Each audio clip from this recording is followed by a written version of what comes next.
اشفاق احمد مرحوم تھے، drama writer, ادبی آدمی تھے، میری ان سے بڑی اچھی دوستی تھی۔ ایک دن مجھ سے کہنے لگے، میں تبلیغی جماعت سے متاثر ہوا، پاکستان میں تو نہیں ہوا، میں انگلینڈ میں جا کے متاثر ہوا کہ میں ایڈنبرا کے پارک میں بیٹھا تھا، میری بیگم بھی ساتھ تھی، ایک جماعت آئی تبلیغ والے اور انہوں نے مغرب کی اذان دی اور نماز کے لیے کھڑے ہو گئے۔ 15-16 لڑکیاں ان کے قریب آ کے کھڑی ہو گئیں۔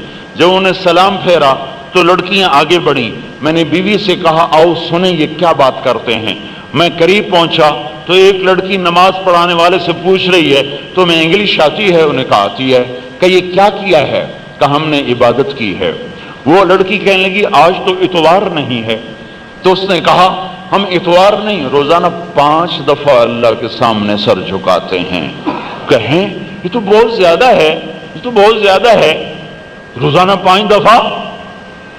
اس نے اس کو 2-4 اور سوال جواب ہوئے، پھر اس نے کہا اچھا خدا حافظ، ہاتھ آگے بڑھایا تو اس نوجوان نے کہا میں معذرت خواہ ہوں، میں آپ کو ہاتھ نہیں ملا سکتا۔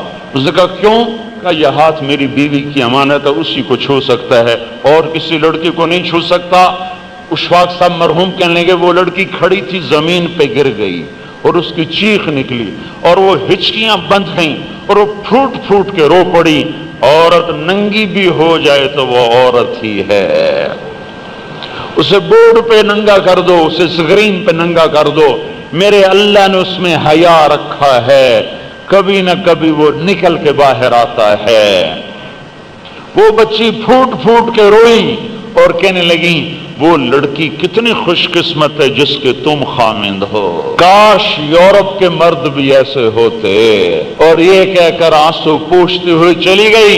اشفاق صاحب مرحوم کہنے لگے میں نے اپنی بیوی سے کہا بانو آج وہ تبلیغ ہوئی ہے کہ لاکھوں کتابیں بھی چھپ جاتی ہیں تو اتنا کام نہ بنتا جو یہ نوجوان ایک عمل سے کر کے دکھا گیا ہے۔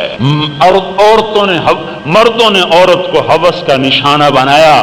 یاد رکھو آج کی عورت کو مردوں نے بیوقوف بنا دیا، اپنی ہوس کا نشانہ بنانے کے لیے آزادی آزادی آزادی آزادی کا نام دے کر ان کی عزتوں کو نیلام کر دیا، ان کی عزتوں کو سرے بازار بیچ دیا۔ اس کا نام آزادی نہیں ہے، باز ہے ہم اس آزادی سے۔